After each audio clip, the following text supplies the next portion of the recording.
let's get it back up and started. I'm just gonna, well, yes, like you said, Vivek, we'll bring Kerri in when she joins.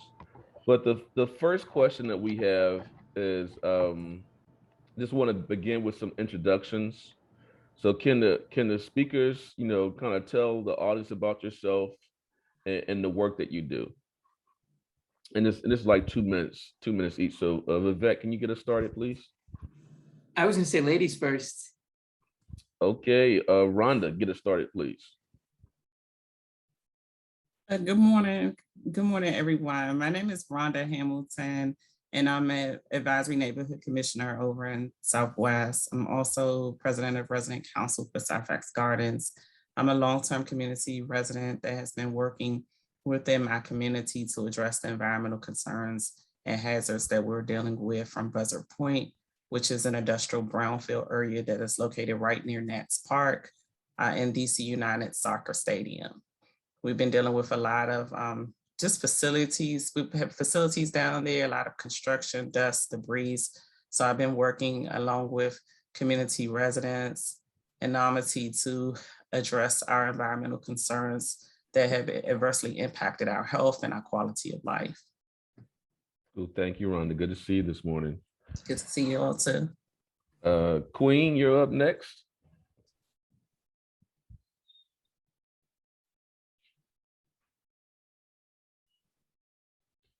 Can you hear us, Queen? Oh, yes. Can you hear me? Yes, ma'am. Go ahead. All right. Yes, Good Friday. I'm Queen Shabazz, founder of United Parents Against Lead, mother of a lead-poisoned son who is now an adult with children of his own. I also serve as coordinator for the Virginia Environmental Justice Collaborative. I'm Indigenous African. I'm from Earth, and I don't think I'm going to live anywhere else in this lifetime. So that is why it's imperative for me, for all of us, to protect Mother Earth. My work with United Parents Against Lead, UPAL, spans over 25 years of service advocating on behalf of lead-poisoned children and their families. That advocacy connected me with the Virginia Environmental Justice Collaborative in 2016 or 2017. And from an organization that started with the coming together of 4 organizations to 18 organizations when I came on as coordinator, to now 40 member organizations actively working to address racial, environmental, and economic disparities in the Commonwealth of Virginia, and to implement and insert real and true justice in all facets of state and community work. The collaborative was instrumental in halting the Atlantic Coast Pipeline. We advocated for the forming of the EJ Council that has now been codified and included in the state budget. We're also responsible for passing the Environmental Justice Act of 2020 and are building upon that to see that EJ principles are recognized and practiced in every state agency. And I'll share more as we move on with the program. Thanks, and so happy to be a part of this. Thank you, Queen. Good to see you again. Good to see Rhonda. Vivek, can you give us your background and talk about Namati as well in your intro, sir? Yes, sir. Thanks for bringing us together, Sacoby, and honor to share space with you and with Queen and with Rhonda and with Kerri, who I hope can get on the phone, if not the video. And namaste to everybody. Great to be here. My name is Vivek Maru. I live not too far from Rhonda in the Shaw district of Washington, D.C., and I've been based here mostly since 2007. My family's from Kutch in Western India. It's like a district in the west coast of India, which today is home to 2 of the biggest coal plants on the planet, over 4,500 megawatts each across the street from each other. And those 2 plants are surrounded by an industrial zone with over 100 facilities, many of which are in blatant, open violation of Indian environmental law. I started Namati in 2011, which is dedicated to advancing social and environmental justice by combining the power of law with the power of organizing. And I'll say a bit more about that as we go. Cool, thank you, thank you. So this second question is, this is for you, Vivek, and also for Kerri. And is she still trying to join? Yes, Kerri still has not been able to join. Trying to get her the link. We do have Sunilda though, who's also going to take part in the panel, so maybe can introduce. Is Sunilda here now? I do not see Sunilda either in the participant list. We'll bring them in when they're able to join. So I'll just give you another chance to talk, Vivek. So here's the question, and I'll go to you first, and also get some thoughts from Queen and Rhonda as well. So you have many underrepresented communities across the region. We're talking about Delaware, Maryland, Virginia, DC region, can largely benefit from environmental and economic justice coalition like the one we're talking about. Can you give us a little bit of background on the origins of the coalition? You know, how does the initiative begin? And so what are some of the guiding principles that this coalition is following to have impact? Absolutely, yeah. So DC, Delaware, Maryland, Virginia, our region shares a lot. We share infrastructure. We share a lot of infrastructure. We share culture. We share natural resources, including the Chesapeake watershed. We have a lot of same industries. In fact, these very same companies are often operating across our 4 jurisdictions. And so the thesis behind a regional coalition is really an opportunity to build power across our 4 jurisdictions in a way that can kind of stand up to the powers that are causing destruction across state lines. One of the phenomenon that we have seen in the past is kind of race to the bottom, where a industry in one state will oppose environmental justice reforms by saying, well, we'll just bring our business across state lines. And one of the ways we can counter that is by people coming together across state lines. So that's some of the impulse behind it. In terms of the values that we have in mind, I will mention 4 of them. One is to put equity first and to center people who are most affected by environmental harm and to resist any environmental policy that throws those people under the bus. And in this region, we have had many such policies in the past, throw under the bus type policies. And so that's one core principle, is to put equity first. Secondly, is we're interested in this intersection of environmental and economic justice to really kind of bring those things together. We think we're at a moment where you don't have to choose between those two. You can actually advance both of them simultaneously. A third value is bold solutions. We are interested in fighting for solutions that actually are commensurate with the challenges we face, rather than 1/8 or 1/10 or 1/20 of what we're doing. And our, sort of theory of change is that if you fight for big things, people also will get inspired and join the fight. And sometimes people can sniff when what you're saying is actually not, what the solution that you're offering is actually not on par with the problem that you're talking about. And then the last value that I will flag right now is this value of building power across the region. Like, how do we galvanize and build a movement across the region, which we feel is sort of a sweet spot for organizing? Obviously, a lot of attention at the federal level, which is necessary, and obviously a lot of action at the state level, which is necessary. We feel like there's a sort of sweet spot that we can kind of lean into at the regional level. I'll just say one more word, Sacoby, just to put it in context from my perspective, someone who's been working globally on these issues. Namati has deeply rooted teams in several countries, in India, where my family's from, including in Kutch, the place that I was mentioning, in Sierra Leone, in West Africa, in Myanmar, which has gone through a brutal coup this year. And I'll tell you guys that everywhere, and we also convene a network of justice groups from over 150 countries. So a big global community of justice organizations. And I will tell you that everywhere I go, every Zoom call that I dial into, people are very keenly observing and following with great curiosity and attention the work that we are doing here with the folks on this call in this region. And for all its flaws, for all the gap between the ideals of the United States and the reality of the United States, this country continues to have an outsized impact on the wider world. And I believe we are in a moment here in the United States. And I wouldn't have said this 3, 4, 5 years ago. I believe we're in a moment right now when the people at the front lines of environmental destruction and economic inequality have a shot at leading the way out of both of those crises. And if we can do that here, If we can do that here, it'll be a very powerful source of inspiration and a practical example for people facing similar struggles all over the world. Oh, thank you for that. Great words and great way to connect what's happening here, what's happening around the world. I think that's powerful. I want to move to another powerful person. We got 3 powerful women on this panel. I want to make sure give Kerri a chance to talk about her background, how she got into this work, and also, kind of talk about, how you feel about this coalition and its potential to have impact. Go ahead, Kerri. Go ahead and introduce yourself.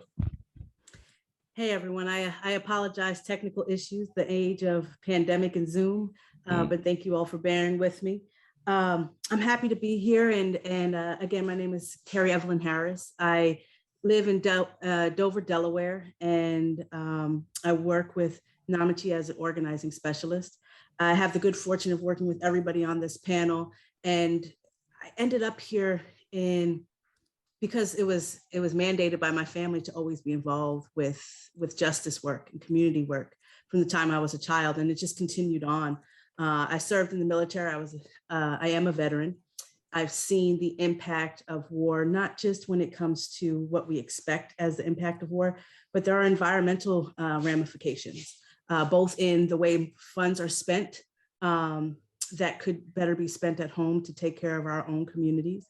And then what happens in countries where we go into and we leave them behind with a lot of toxins that generation after generation will have to deal with.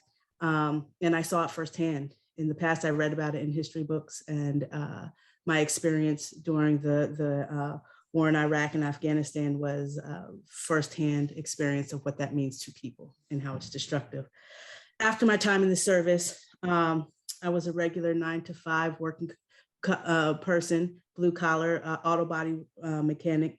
There's a lot of toxins there. People knew that while you could make a decent living early, you died young from cancers, respiratory issues, things like that. But people were just trying to make ends meet, take care of their families.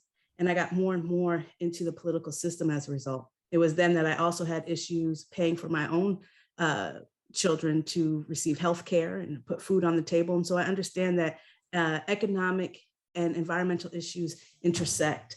And so my entrenchment in the political system took me into a number of areas, from healthcare and job reform, environmental justice, education reform, and more I realized how everything intersects.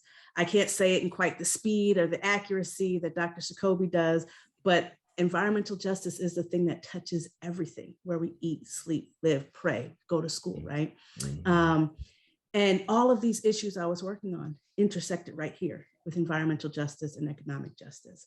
And so when the opportunity came to work with Namati, who was building this table specifically at this intersection, and all of the wonderful people they were bringing to the table from the region, I couldn't jump fast enough at the opportunity to work with this organization.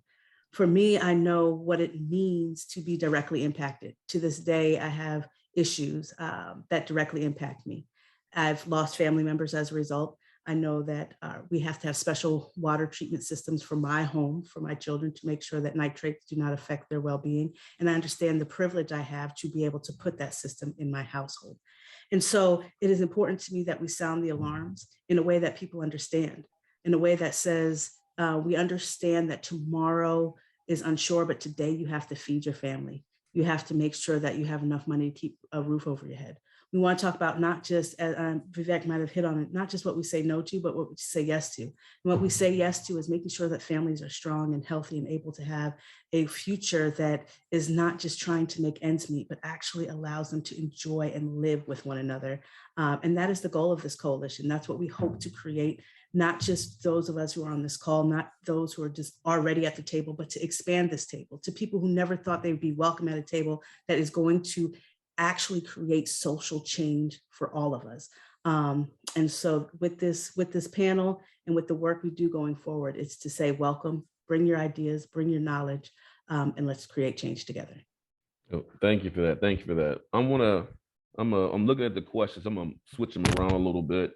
I want to go to Rhonda next. And just, for you being, a DC resident and being part of the DC estate table, what are some of the sort of priorities, goals, themes for you as a member of that DC table, EJ table? That's a great question. Some of the priorities are making sure that, as Kerri said, that we want to make sure that the residents have a seat at the table. Oftentimes, the community, as we all know, are not included when decisions are made about their health, quality of life, and well-being. For me, being a part of the DC table and having an opportunity to extend that table gives priority to the needs and the concerns and the interests of residents, the residents in my community and others. Because we're going through so much, even prior to the pandemic, just so much devastation, so much hurt, so much loss, from being impacted from these hazards. And oftentimes those concerns go unaddressed. That's why I'm really excited about the DC table, because it presents an opportunity for our voices to be heard, for us to be a part of the decisions that are made, and for us to be at the driving seat. Oftentimes we're passengers way in the back. Our concerns do not get addressed at all, but being a part of this table puts us at the front, it puts us in the driving seats, and it makes sure that the needs and the priorities of the community are addressed, and the intersections, because we have a lot of intersections economically, health-wise.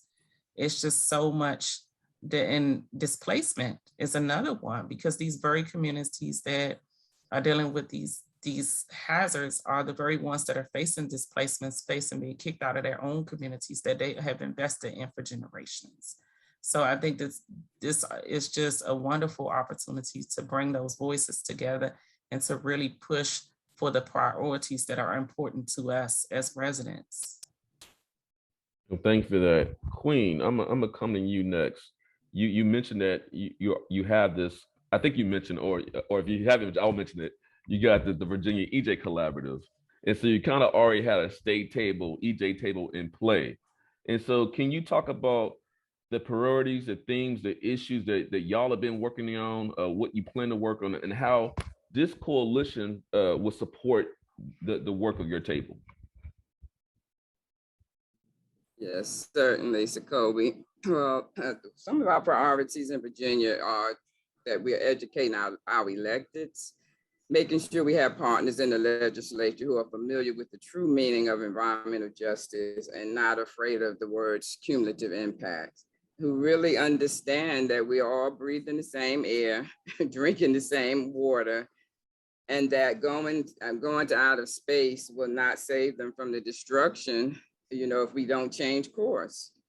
So we are prioritizing our knowledge of the law, tapping into the existing grassroots power, and connecting like-minded communities who share common threats and common goals of saving our communities. We are building a community of practitioners and revolting against any infringement on our rights to self-determination and self-governance. We are organizing against threats to our lives and livelihoods. In Virginia, we've also created an environmental justice map that identifies environmental justice hotspots across the state. This mapping tool can be replicated in our sister states as we share and develop tools for use in EJ communities. And our map is unique in that it shares first-person narratives of what life is like in fence line, front line, and sacrifice zone communities. It highlights environmental degradation and expands those EJ narratives that expose the cumulative impacts of industrial sprawl. So like you said, the collaborative has been in existence since 2015, and we've developed such a bond in working with each other and standing with and supporting the environment, the communities that we live in and that we serve, as as Kerri said, that we live, work, play, worship, and learning. That where else are we going to go if if we continue to allow the pollutant entities to just take away our rights to live and breathe. And so the collaborative has been very instrumental in forming Environmental Justice Act, you know, the EJ Council, which is now, you know, in effect in the state of Virginia. So while we made lots of positive strides, we still realize that, you know, there's work to be done until justice is implemented in every state agency, and until we really realize that the power is put back into the hands, you know, of the people to determine, you know, our right to existence and how we want that existence to be without the threat of governmental or other harm. Thank you for that, Queen. Kerri, you know, you mentioned that you are you live in Delaware. Can you speak to what's going on, what the priorities are, what the goals, themes, issues that the Delaware table is focused on? Absolutely. So we're a small state, the second smallest in the nation. We have less than 1 million people, but we have 3 counties that have very distinct issues. And I know people laugh at the idea of 3 counties. I think, Rhonda, you have more wards than we have counties. So, but the truth is there are very different things. We have a very, very rural area. We have a sub-rural area, and then we have an urban and suburban area. Well, one of our counties is suburban and urban. And so we have the different dynamics playing out in a very small area. It's very concentrated. Oftentimes you'll hear people from Delaware, including myself, say, if you take a snapshot of Delaware, you'll see a microcosm of the United States. All of the issues that anyone listening would consider for their areas, we have here. And so figuring out that balance can often be difficult when we're trying to push for legislation. And the truth is the people's work gets very little time when it comes to legislation being pushed through. And that's why we have to build a coalition that makes it so that people cannot push us to the side and make it so it's not as important to them. But collectively, we're working on a number of things. Cumulative impacts, for those that don't know what that is, it's where different communities, impacted communities are having toxin after toxin being placed in their areas by way of factories and dumping zones and things like that, where there's just an accumulation of situations that cause health issues. Our children are growing incorrectly, whether it's because of learning disabilities or physical health issues as a result. And our elderly are very much impacted, and we have a number of cancer clusters. We also have an issue with ag, Cafos.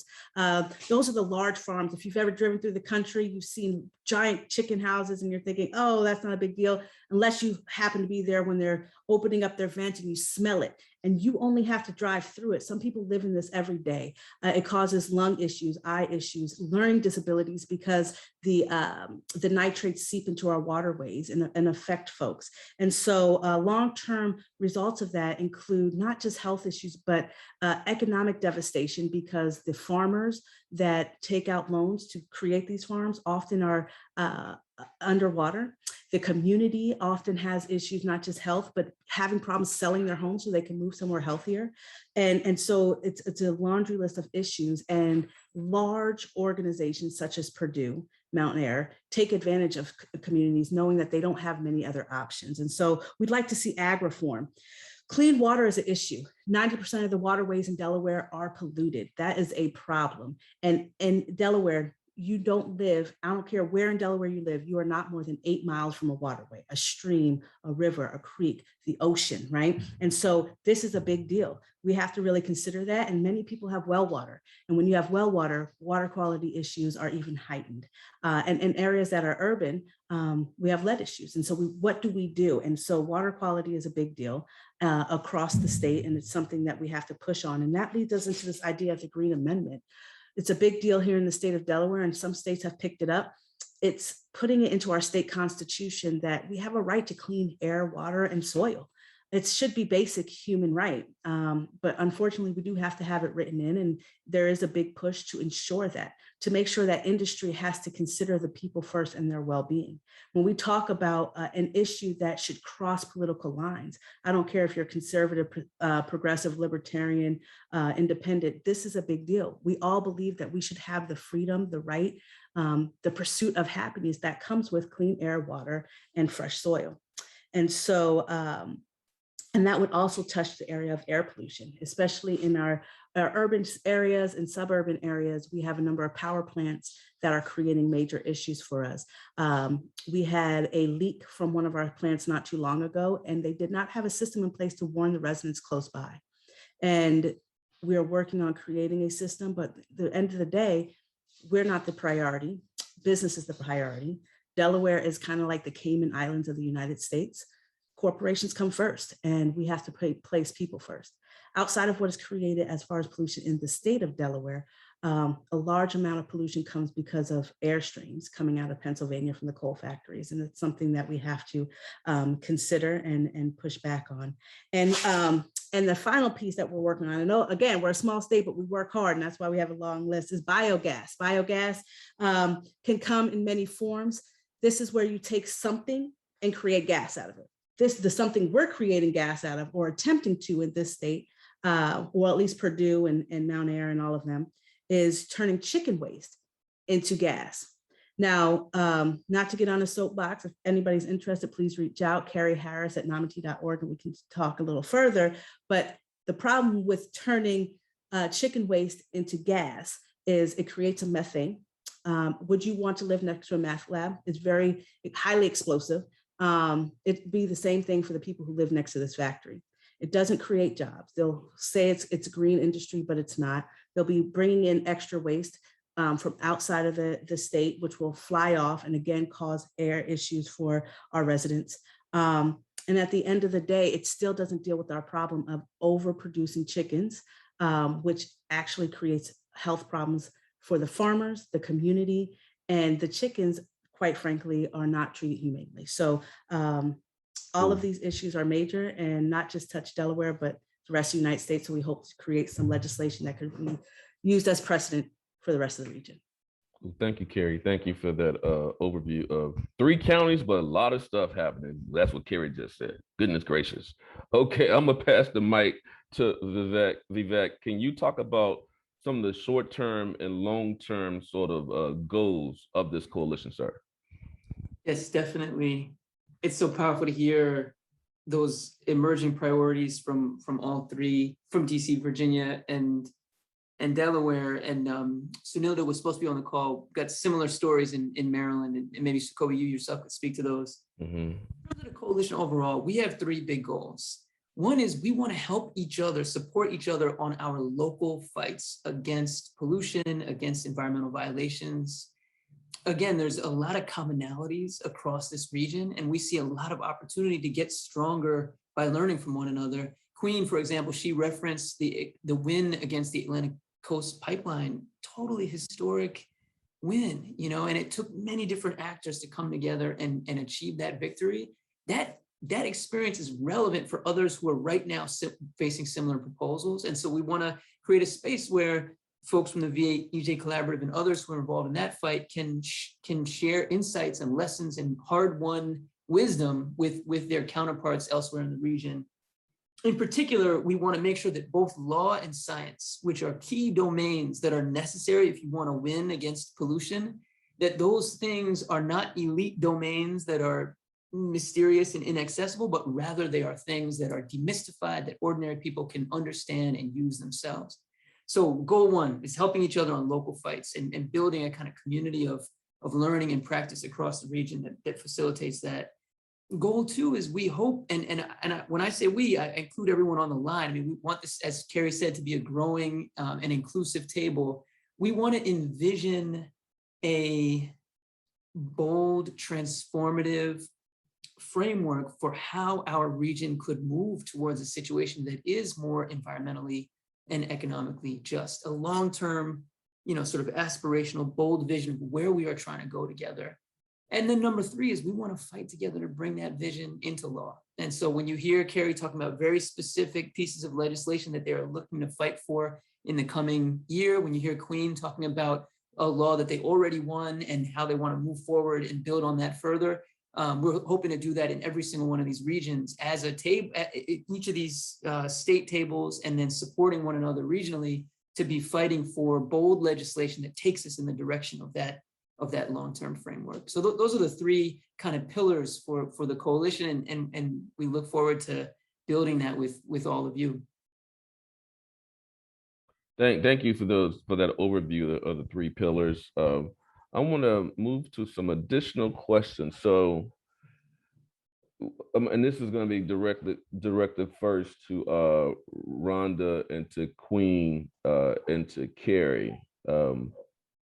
What benefits can overburdened communities on the frontline fence line get from MAEEJC's work, from this coalition's work? What kind of resources do folks need at the local level to address some of these basic needs that Kerri talked about, right?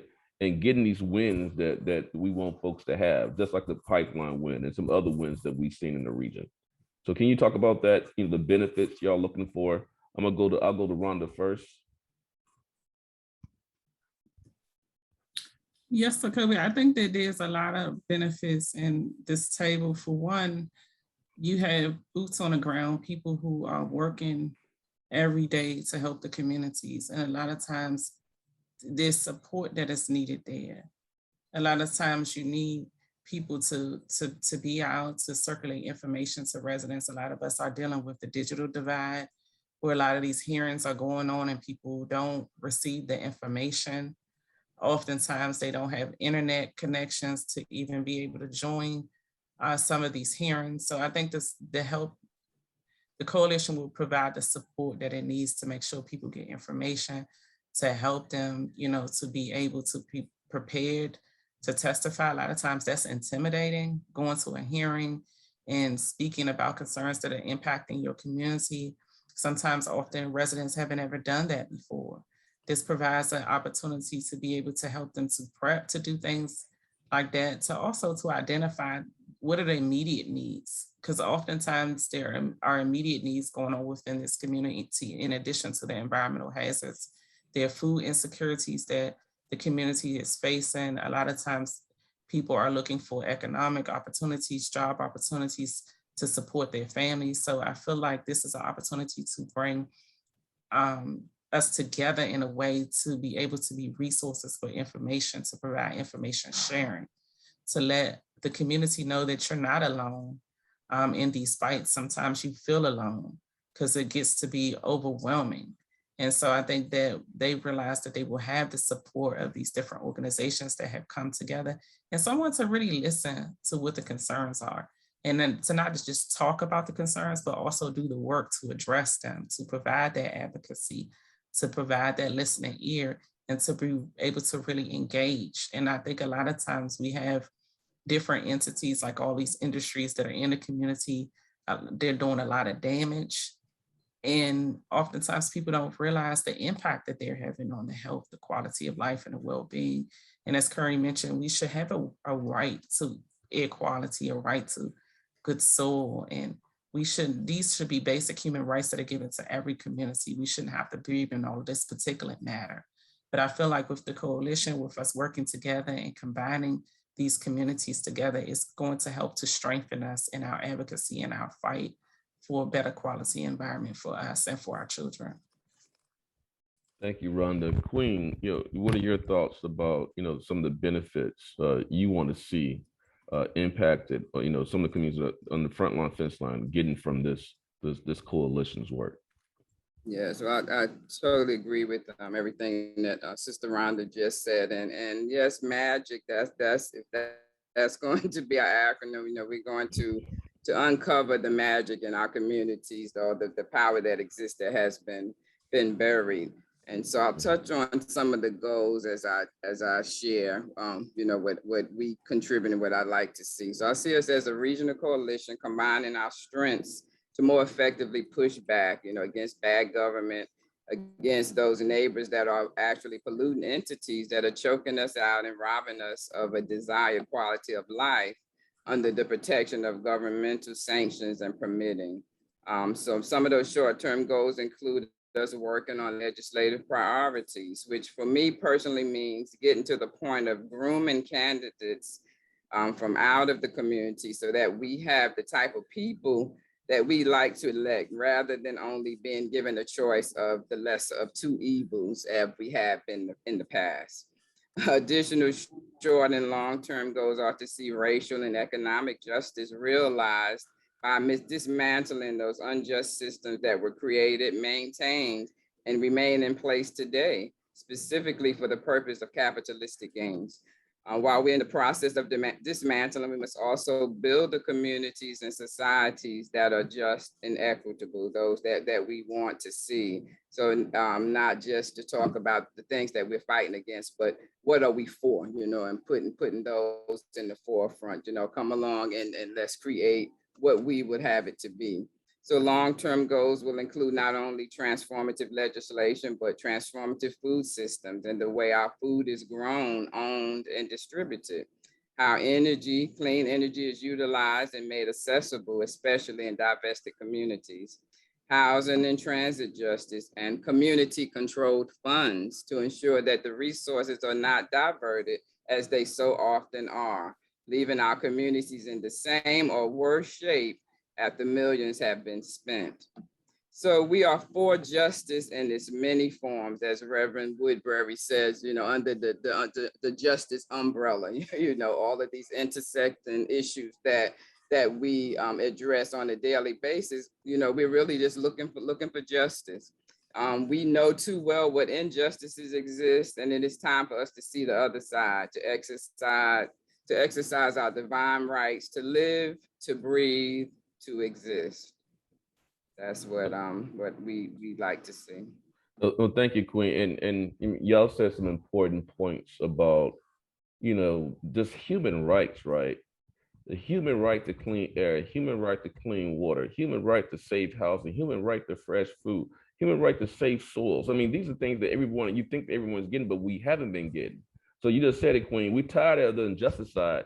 We want to see some justice, right? So Kerri, can you talk about that from perspective of folks in Delaware? I know you get your long list, but what are some of those things, to highlight a few of those things that, like those benefits that folks are dealing with, issues in Wilmington with the industrial facilities, right, and the traffic and the landfill, the benefits you want to see folks who their own well water, unincorporated, that are in climate risk because they're in a trailer, park area, right? Or the benefits to folks who are living in those industrial chicken farms whose voices haven't been heard, right? And they keep trying to build new chicken farms, the biogas plants, the processing plants, meat packing plants, et cetera. Go ahead, Kerri.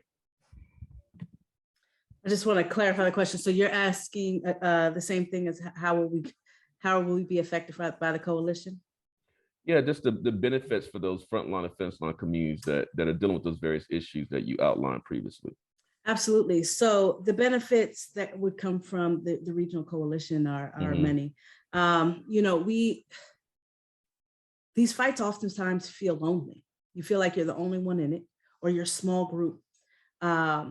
And if you are the workhorse of that group, you often are feeling discouraged because when you tell people, come on, we just need your numbers. And they're like, hey, Rhonda, hey, Queen, hey, Kerri, you've been working on this forever. Nothing's ever changed. I have things to do, right?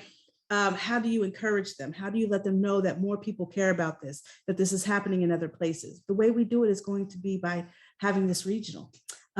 What we can bring as a regional coalition is greater than we can give as an individual organization. There's strength in numbers. There's a reason why the fist is an example of the people's movement. It's because we're stronger together, right?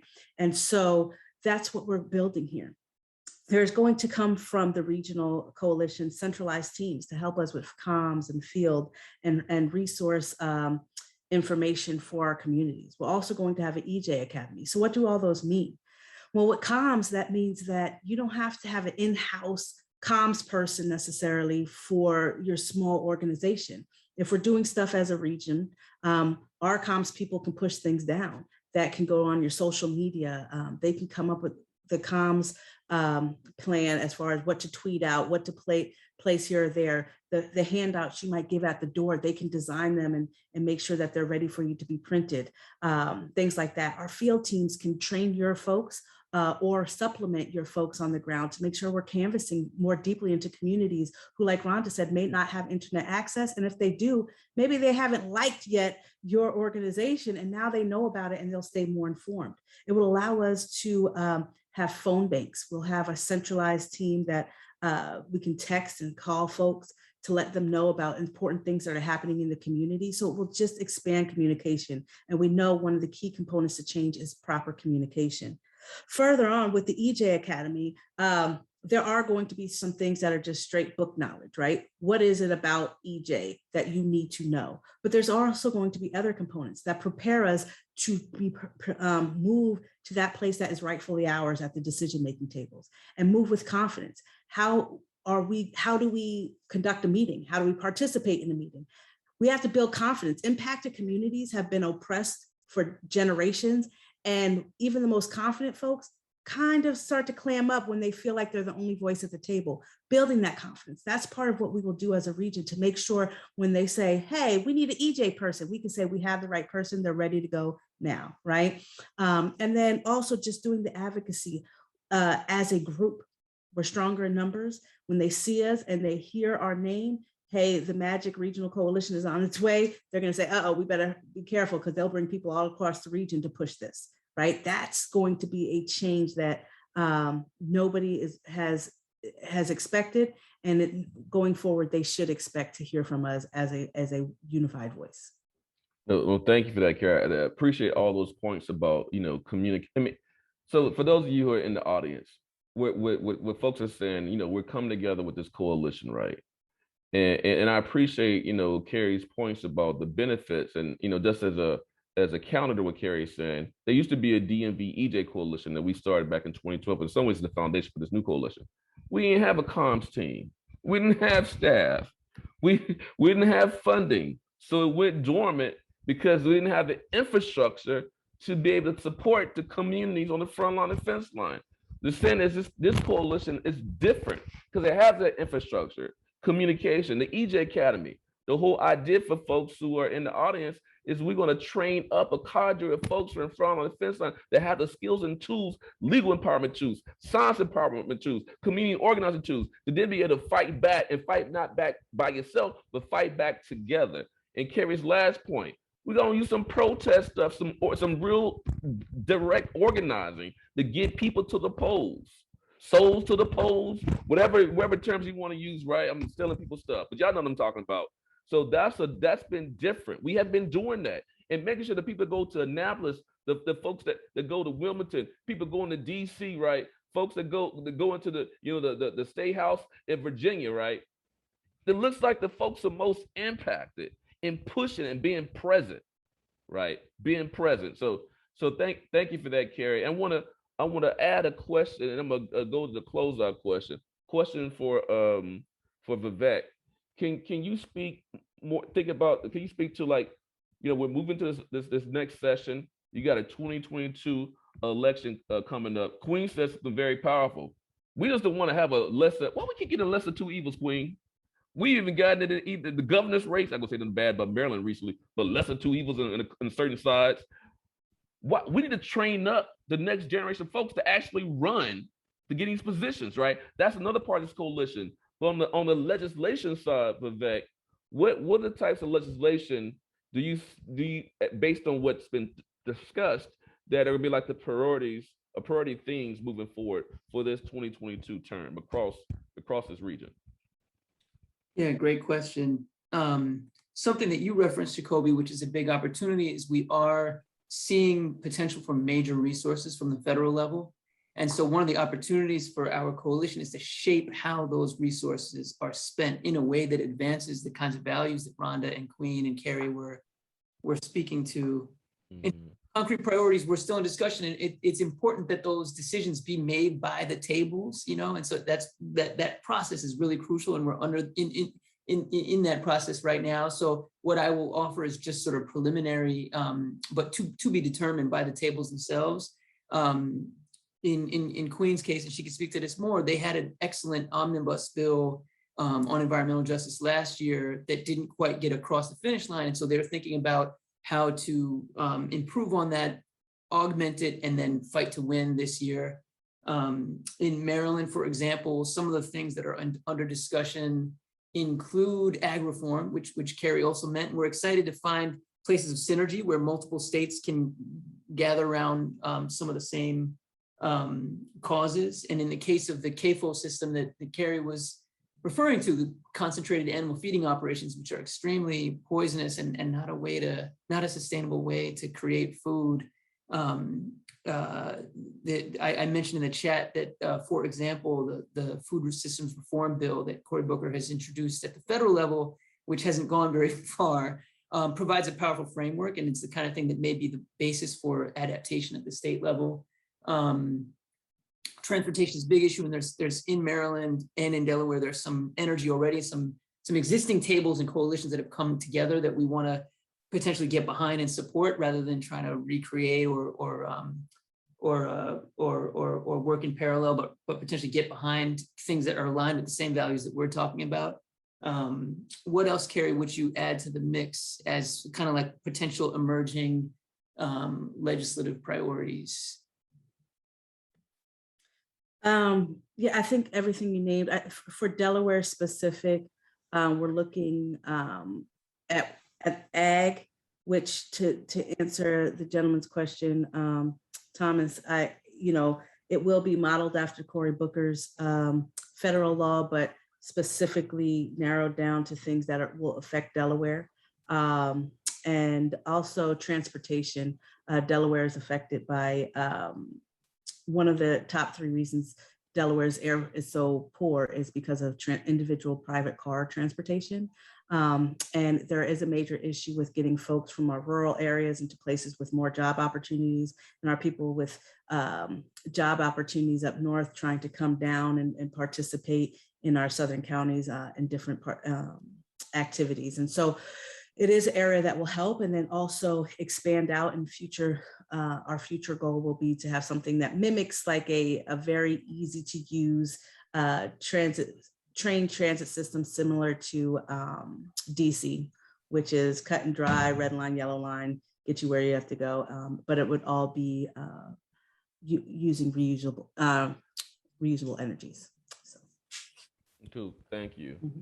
So I want to kind of go to my last question, which is not on the list. It's just a closeout question, and then we can go to a Q&A. And I think we already have some questions in the chat, so we'll just leave some more time for Q&A. But what are your hopes and dreams for this coalition and state table?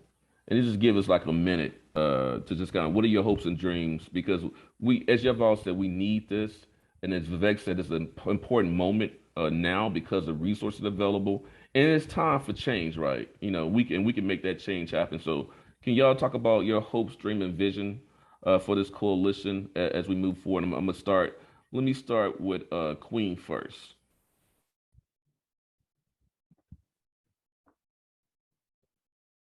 Okay, and what are you asking again, Sacoby? Just like your hopes, dreams for this coalition. Oh yes, well I hope to see us grow, maintain a cohesiveness as we have established in Virginia, and to share that our wins and the formulas that we used to win the many fights. We're also suffering from the threat of mega landfills and in many of our sister communities just in the state. So as was said earlier, we have so many overlapping issues, and I only see us coming together, as us having that more strength, having each other's backs, and the term used, the race to the bottom, so they won't be able to say, well, if we can't get it passed here, then we'll just go to a neighboring state. That's really resonates with us in Virginia, because, we're connected to the Carolinas, that's in South Carolina, my home state.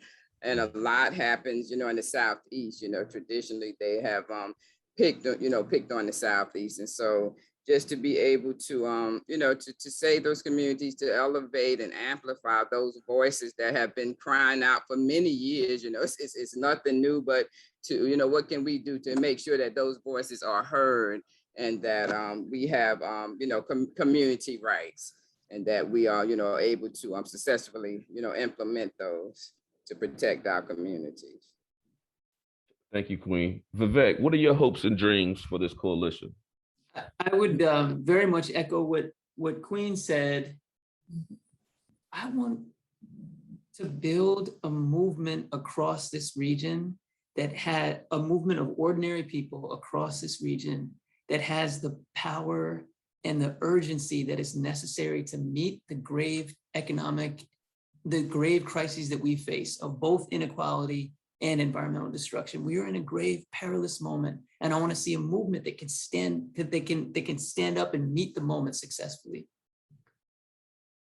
Thank you, Vivek. And I think I saw in the chat before, and I think this has come up, and I think maybe one of you said it. The vision and dream is, we are fighting together to stop stuff, and then we're fighting for things, right? Mm-hmm. And so I just want to make sure the folks hear that, because it's not just about EJ. It's about where we live, where we work, where we play, where we pray, where we learn, right? And I like to say, every day is Proximo's pocketbook. It's about food, faith, family, health, and jobs. Because Kerri said I can say it really fast. but I've been saying it so long. But at the core, we're talking about family, right? We're talking about our shared humanity, shared values, right? And we're talking about solidarity. But it's about economic justice. And you talk about economic justice, and it's about public health justice. It's about what you're for. We're trying to build, right? We're trying to grow. And so we're trying, and I think, and building power, growing power is something that I think y'all have heard out of the comments from my panelists. And let me go to Kerri next. What are your hopes and dreams for this coalition? Yeah, for me, it is definitely what Queen and Vivek hit on, which is positive, lasting change, basically. But not more importantly, the way I believe we get there and what I want us to prove to other regions is that the power truly is in the people. I want to prove to other regions that the people have the answers and have always had the answers, and to create change that is sustainable has to come from the folks who are the most impacted. And I want those communities, the most important impacted communities, starting in our region, to realize their strength, their power, their ability to create change, and understand that we need them. We don't just want them, we need them to participate in this.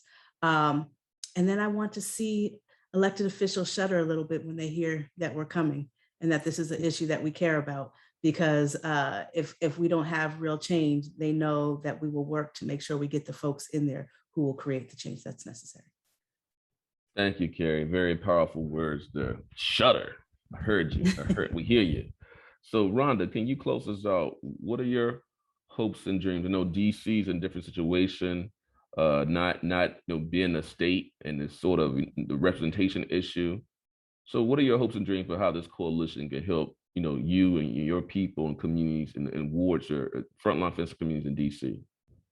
And for us, I support everything, 100% in agreement with everything that Kerri, Queen, and Vivek has shared about our hopes and about putting the power back in the hands of the people, creating justice for these communities, putting their concerns at the front, and pushing for policies that will actually create a better quality of life. I think that's just critically important. I think as well as the coalition will bring hope to these communities, because I think so many of them have lost hope.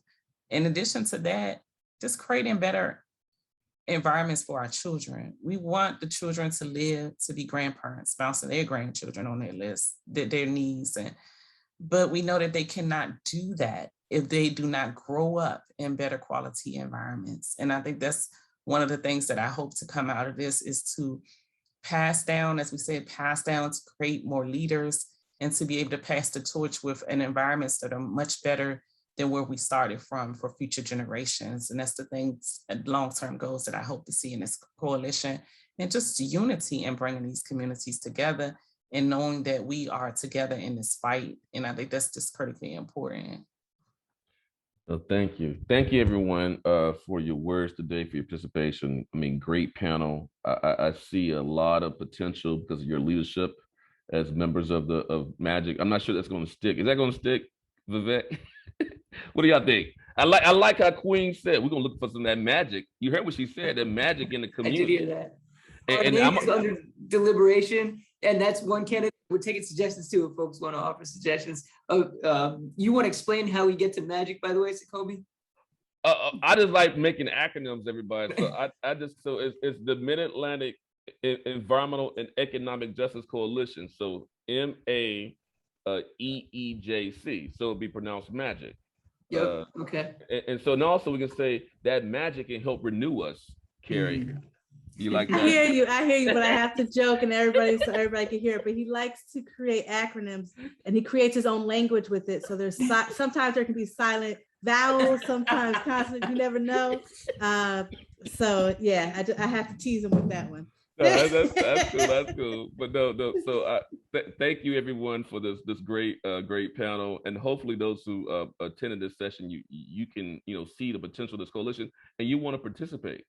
And so I think if you want to learn more about the coalition, hear the team on the panel that you can learn more from. You can also, I'm not sure if y'all want to put your emails in the chat, but so folks who want to learn more about the coalition, particularly there's the state table. If you're a resident of DC, contacting Rhonda. If you're a resident of Virginia, contacting Queen. If you're a resident of Delaware, contacting Kerri. If you're a resident of Maryland, contact our friends at Centro de Apoyo Familia, Walkeria Pools, Sunilda Frias. And so I just wanted to share that. Now I want to take a few questions from the audience. We have some questions in the chat. If you have additional questions, please put them in the chat. One question, and I'm not sure, I may mispronounce your name, but you had the first question. Is it Shamil? Do you want to come? Can you want to say your name? So make sure I pronounce it right.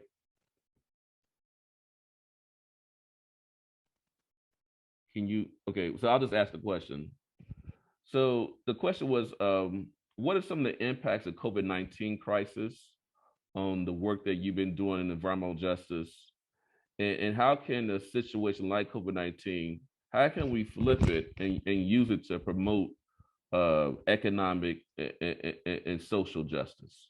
So how has COVID-19 impacted your EJ work?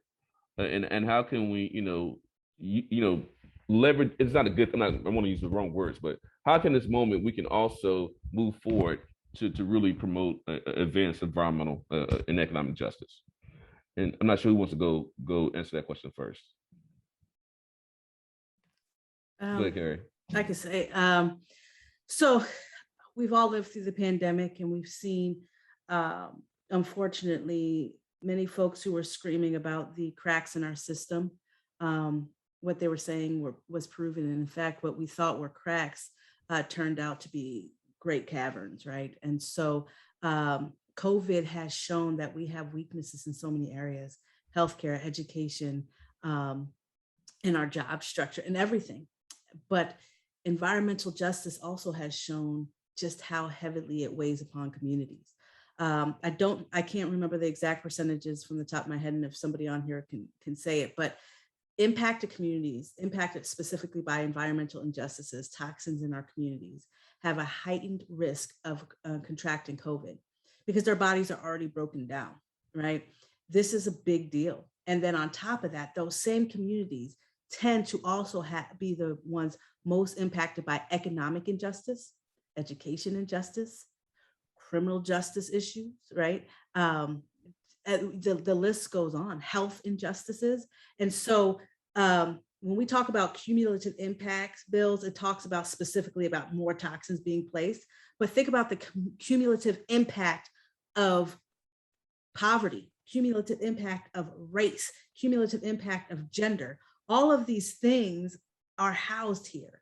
And unfortunately, the environmental impacts increase all of the problems that people feel when they are in any of the groups that traditionally and currently have oppression placed on top of it. And so what we've learned from this is that we can't wait. We can't say, well, steady steps, we'll create change, take this little bit here, and then later we'll give you something else. No, we need bold action now. We need it because future generations shouldn't have to fight the same fights that we're fighting now, just like we shouldn't be fighting the same fights that our parents fought, right? And our grandparents. And so in order to move forward, if we learn anything from this pandemic, we take anything forward, it is to not take a moment for granted, because tomorrow we get to have a fight, and it's determined by our willingness to go boldly.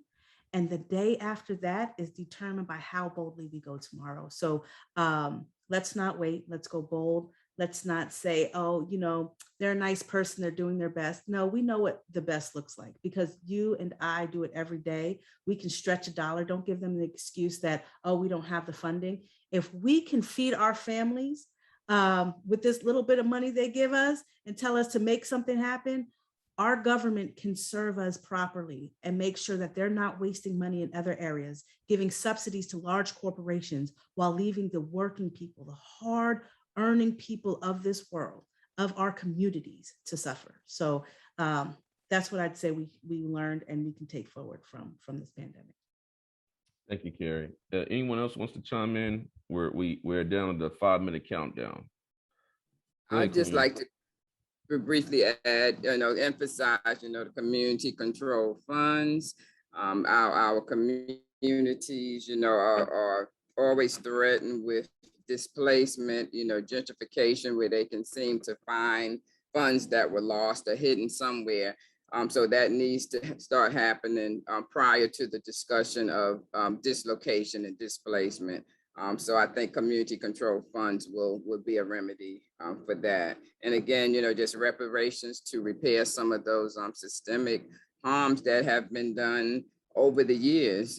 That's the only way to make us whole by, and whatever term you want to use, reparations, the payment of dividends. We know that it's just basically giving back that which was stolen, which was taken, which has robbed us of creating the generational wealth that we would have had in place that has left our communities lacking and devoid, when that doesn't have to be the case, because we have what we need if others would just stop, just stop taking from us. So whatever term we want to call it, it's time, it's time for reparations. It's time for racial and economic equity. Thank you. Yeah, I just want to say one of the taglines we talked about, I'm not sure, it's not adopted, I threw out there, putting the economy back into the hands of the people. That's one of the things we talked about for this coalition. And at the core, as Queen said about this, economic justice. We have 4 minutes left. We have a few more questions. I think Vivek had answered one of the questions in the chat. But Vivek, do you want to kind of talk about and then before I go, thank you, Queen, about talking about reparations. That's important. Stolen lands, stolen wealth, yeah, right, and the fact that stolen culture. So we're talking about not just, we're talking about cultural reparations. We're talking about reparations or restoration, right? And those are powerful words from you, Queen. I just wanted to just co-sign what you just said. So Vivek, can you talk a little bit about the question about these compromises? And I think Kerri talked about it. All these people that love to compromise, but like I say, Kerri, they go home, they compromise, they drink their latte, they good either way. We're tired of having people in office who good either way with their compromise decisions. So Vivek, can you talk about how we're going to fight against that compromising? And Kerri said it too. I think all of you said it, being bold. We need bold solutions, not this incrementalism. Go ahead, Vivek, in our last 2 minutes. Yeah, I appreciate that question from Alyssa, which I think is extremely important, and it cuts to the heart of what we are trying to do differently. Too often, environmental policy is determined in back rooms by elites, and the people who are most affected are not consulted. I gave one example in the chat, which is the Maryland to this day offers tax incentives to trash incineration as renewable energy. And the decision to go forward with an expansion of the renewable production standard that didn't contest that inclusion of incineration was made without the involvement of the people in Baltimore and elsewhere who live in the shadow of these incinerators, which cause more pollution than Maryland's coal plants, according to research that Environmental Integrity Project pulled together. So we're not here for that. We're not going to do that anymore. We're not going to allow compromises to be made without the people most affected being in the room. And we are committed to do things differently and make sure that we toe the line and involve. Sometimes you do have to make tactical decisions, but I think it's really crucial who's in the room when you make those tactical decisions. And sometimes you may lose this year, but keep building power to fight back and come back even harder the following year. That may be a tactical decision that you make, that we're not going to compromise and we're not going to win as a result. But what we are going to do is keep building power and come back and win and not go anywhere. So Kerri, please do elaborate. We got 1 minute. I feel like I'm speaking too much. So did Rhonda, Queen want to? Just go ahead and close us out, Kerri. We got to get y'all out to lunch. Okay. So go ahead. Okay. So Rhonda looked like she was gonna pop in. You want to close it out? No, I was gonna say, go ahead, Kerri. Okay. So yeah, it really is about each and every one of us. Some folks in the chat were saying that they want to join. We need everybody in this fight. And we need you to understand that if you feel like you're not prepared to be at those tables, that's what we're here for as a coalition, to create a family. We prepare each other to go forward, right? And so we will no longer settle for the fact, well, there's no one in the community who wants to be at these tables. From now on, we will have people not only willing, but fully ready, fully empowered and having the knowledge necessary to fight for the community they represent. And let's not forget what is very, very important for all of us to understand.